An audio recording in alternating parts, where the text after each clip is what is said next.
I'm glad to be able to speak to our patients. That's what we do all the work we do for, and obviously we all take care of patients day to day as well as doing research.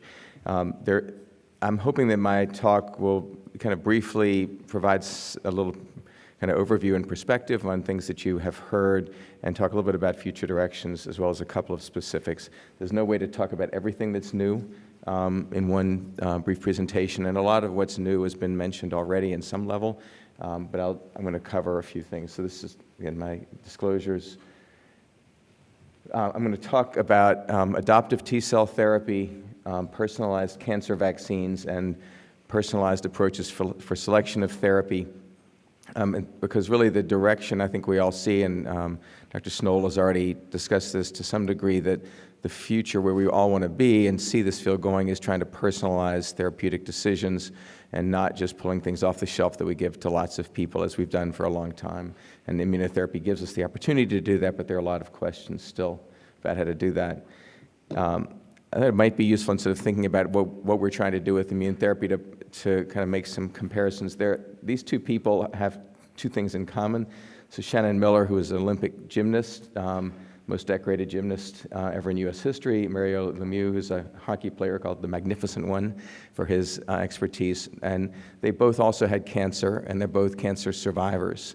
And it may be useful to think about the fact that in their initial claim to fame in getting to the level of being an Olympic medalist, Olympic gold medalist, they had to work very hard to train the bodies that they were given to do things that they weren't normally able to do, and then most of us don't do because we haven't trained our bodies to be able to do that. And in fighting cancer, we're dealing with the situation that the immune system has already engaged with the cancer to some degree, but it's failed to win that battle as the cancer is growing.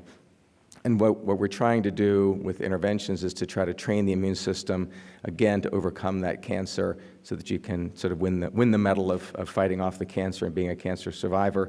And fortunately, there are now tools to do that, but it all comes down really to your own body, what you have in your body being trained or re-engineered to do what it can otherwise not quite do, but has the ability to do, ultimately.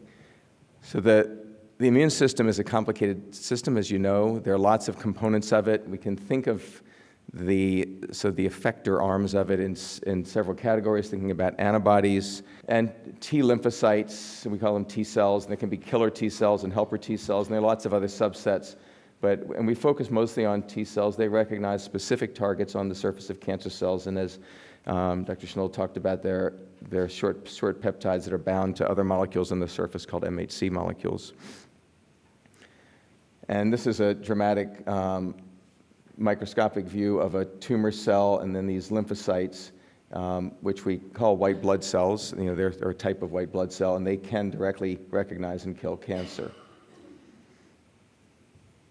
And one of the again, the sort of challenges, and you've heard about it a bit, is that lymphocytes, T lymphocytes in particular, are found in a lot of cancers, but those are in cancers that are growing. People that have those lymphocytes in them tend to do better than those who don't, but it's still, at some level, a representation of failure of those T cells to work if they're in the cancer and the cancer is still growing.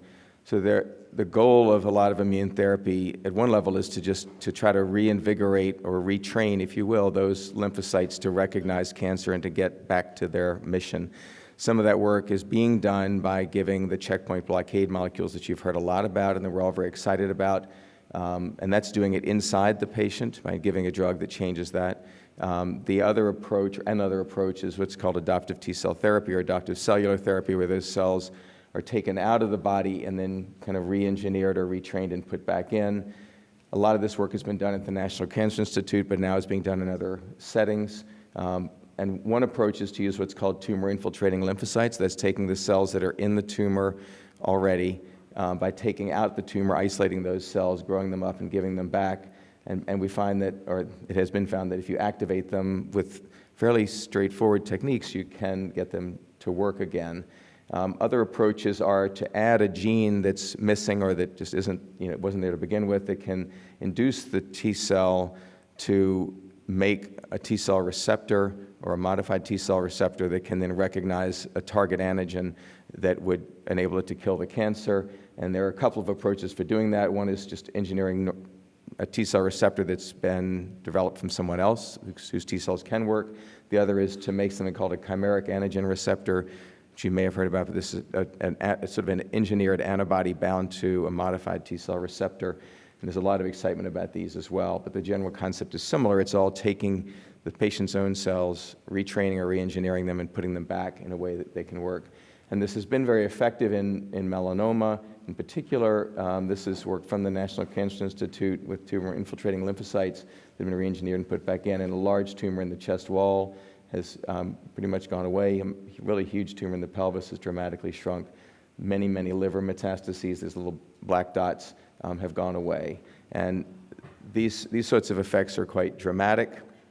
The therapy is an aggressive therapy, but the benefits have been impressive. This is the overall survival data from a few years ago with patients who were treated with this approach. There's some other components of it that are built in, but they've seen that overall about 20 to 30% of patients are still alive 9 years later, which is a pretty impressive thing, and most of those people are still free of disease at that point and may well be cured. So summary, I'm obviously not going to go through in this time everything that's known about adoptive T cell therapy, but just in brief, this TIL therapy has been associated with a 50 to 70% response rate, which is quite impressive, about 25% durable survival, but this is mostly for melanoma. The CAR T cells have been in the news a lot, and you may have heard about it some already. 90% response rate in acute lymphocytic leukemia, and a similar, the CARs that do that, not the CD19 CARs, can induce regressions in other kinds of lymphomas and leukemias, and they're being studied now or developed for work in other cancers, both more lymphomas and leukemias as well as solid tumors. There will be some challenges in that, but it's an exciting area. And then just T cell receptor transduced T cells have had very dramatic effects in selected cancers. Again, there's some challenges in designing these optimally, but there's a lot of promise in this. And there is a question about whether this could be made more effective by helping to change the tumor microenvironment in ways that you've heard about by giving them in addition to PD-1 blockade or PD-L1 blockade or other combination approaches. So these studies are underway and I think will be important future directions. At this point, none of these approaches are FDA approved, but they are having impact in clinical trials, and we're going to see, I'm sure, a lot more of it. The next thing I want to talk about is cancer vaccines. The concept of a vaccine to activate your immune system inside you and to recognize cancer is an appealing one, and there's been work done in this area for a long time, arguably over 100 years, but especially over the past few decades. The results, a lot of the results have been somewhat disappointing. It's an area where I spend a lot of my energy, but there's, I think, a lot of promise and need for doing this kind of work. There is one vaccine that's been approved, and you've heard about Provenge, right? So Provenge reduces the risk of recurrence and improves survival in patients with advanced prostate cancer. The benefit is significant. There's still a lot of people that need help, but it's only has been shown to have an effect. There are other approaches, and there's a range of things you can do. One is, of course, to take out cancer cells and to activate or to add something that can induce an immune response, mix that together and give it back as a vaccine. The other is just to add something as an immune activator directly into the tumor, so it's a vaccine in place. We call it an in situ vaccination. And there's been some work done in cutaneous T-cell lymphoma with an immune activator called a TLR9 agonist, plus radiation therapy, all given into that site. And this is a clinical trial based on some mouse data, and this is in cutaneous T-cell lymphoma with regression of tumors. This would be considered significant. So it's a regression of tumors that are significant in some patients, and at least stabilization or minor shrinkage in other patients, and actual improvement that's seen from here to here. And there's other work that's been done showing that giving the CTLA-4 antibody ipilimumab may help directly into the tumor. It may also help make this work better, and so there are clinical trials studying that now. And I think this kind of approach is one which will be exciting going forward.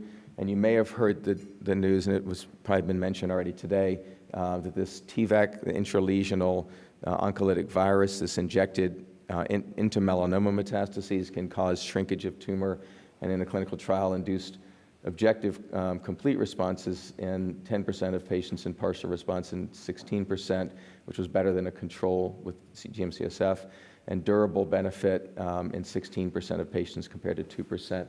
In the subset of patients with just skin or subcutaneous or lymph node metastases, the patients treated with this compared to this control group had significant improvement, and that is what has led to approval of this agent. So we'll see more and more of these kinds of things.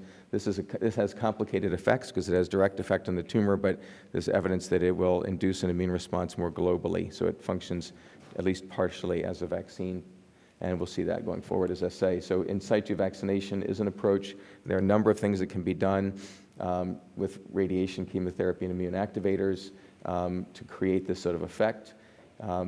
The other general approach, and I'm not going to go into great detail, is to try to identify the target antigens on a cancer specifically for a given patient, because a lot of work's been done identifying antigens or target antigens that are known to be present in lots of different people's cancers and using those to vaccinate, and I believe that still is a reasonable place to go, but vaccinating with against a mutated protein that's unique to your own cancer has particular appeal, and there's a lot of excitement about developing that going forward. So you can imagine, and this is starting to be done, creating cocktails of peptides or RNA that encodes these proteins that are uniquely present in a patient's own tumor based on the mutations that are there, potentially also selecting from a large library of antigens that are known to be present in a given cancer, but just choosing the ones that you know are in that patient's cancer and giving that as a personalized vaccine.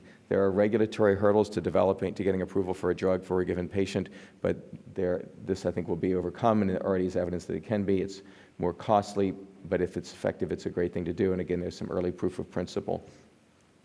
And then again, there are clinical trials testing all of these kinds of approaches, both as vaccines alone and in combination. And there's a lot of reason to believe that giving them in combination with agents that change the tumor microenvironment will be more effective than giving them by themselves. So that's a lot of the area of future direction.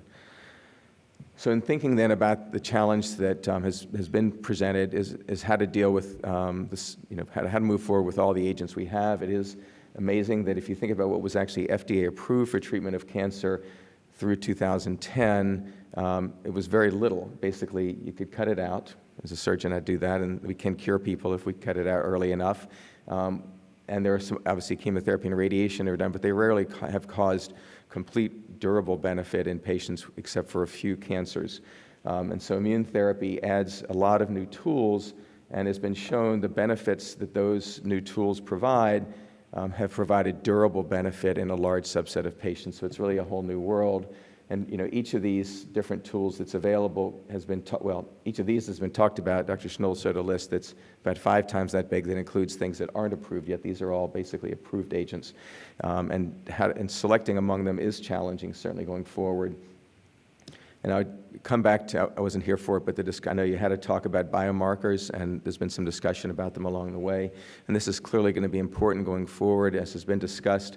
Probably the best biomarker we have right now for defining likelihood of response is PD-L1 expression for people getting PD-1 blockade, but even that's not an ideal marker. But clearly being able to, if you can identify a marker that can help guide therapy, that's useful, and it is being used in some settings. More and more we want to do that. And if you look at some cancers, this is melanoma, about less than 10%, 8 or 9% of melanomas will have a diffuse infiltrate of lymphocytes. The lymphocytes are stained blue here, these light blue staining cells. The brown stained cells are melanoma cells. And you can see that throughout here, there aren't many tumor cells that don't have a lymphocyte right next to them. These are the tumors that tend to do, the patients that tend to do well long-term, even without therapy, and those tend to be the ones that express PD-L1 and tend to respond to immune therapies. There are lymphocytes in other tumors, but we describe what we call immunotype A and B. This immunotype A is about 1/4 to 1/3 of melanomas, and these have no lymphocytes at all. This purple stain is blood vessels, and there are really no lymphocytes in here. But even this group, which has a lot of lymphocytes that are shown here, they're all right along blood vessels, and they're not really getting into the tumor. You can see most of these tumors don't have a lymphocyte in sight or nearby. So you can imagine that really over 90% of melanomas don't have a lot of access for the lymphocytes to the tumor. So being able to get T cells into the tumor is critical, and this is true for a lot of other cancers as well. And so I'll just sort of end with a provocative kind of way to think about how we may want to design things going forward. This is a schematic concept only because we don't have enough data now to drive this kind of trial design, but this kind of design is starting to be employed. So you can imagine a patient with advanced melanoma who doesn't have a BRAF mutation, so that's not an option. PD-1 antibody typically is the thing we choose first. And you can imagine saying, well, if we'll give them that first, and if they have a clinical response, then we continue PD-1 antibody. And then a lot of those people still have residual cancer, and right now we tend to either continue to treat with PD-1 antibody or just follow. And a lot of those people have stable disease for a while, but you can imagine that if they have residual cancer, at some point that may come back. So we might say, well, should we take those out? And sometimes that's happening. When things left, we take it out. But we might say, let's see if there are a lot of lymphocytes in there. And if there aren't a lot of lymphocytes, then maybe the immune system is not going to be able to do much more, and we can do surgery. Or maybe we add an intralesional therapy to try to change the tumor microenvironment to bring T cells in. If there are a lot of T cells there, then maybe we add a cancer vaccine or some other immune therapy and measure if there's a response. If they don't have a response to the PD-1 antibody, then adding CTLA-4 antibody. Again, there are different ways of playing this, but this would be one way. And if they do have a response, that's great. If they don't, then you might ask if they have high numbers of other components that might block the immune response, like regulatory T cells. And there are things, a CD27 antibody has been shown to decrease regulatory T cells. Maybe that would work. There are a number of other things that have been suggested that may help. And then you might give that. If they don't have that, then you might be able to give interleukin-2, which is an old drug that's been around that helps in some patients, but may also increase regulatory T cells. So this kind of paradigm, or thinking like that, I think is where we would like to be able to go. But all that's going to require a lot more research to understand the best biomarkers to define each stage, and then to be able to apply that to application in patient care. And so in summary, I think it's just important to realize that as a cancer evolves in a patient, there is this constant battle between the immune system and the cancer that leads to what's present when the cancer is there, and we'll continue to make that evolve over time. Different cancers have different weaknesses that we want to take advantage of. And fortunately, we now have tools that can overcome a lot of the challenges that cancers present and can retrain and re-engineer our immune systems to respond to those. So the future of cancer immunotherapy involves making these new combinations and new therapies that are designed based on good data about what are good markers for the key biologic effects and that can predict response to therapy. And obviously we hope that will lead to new therapies that can help each patient. Thank you.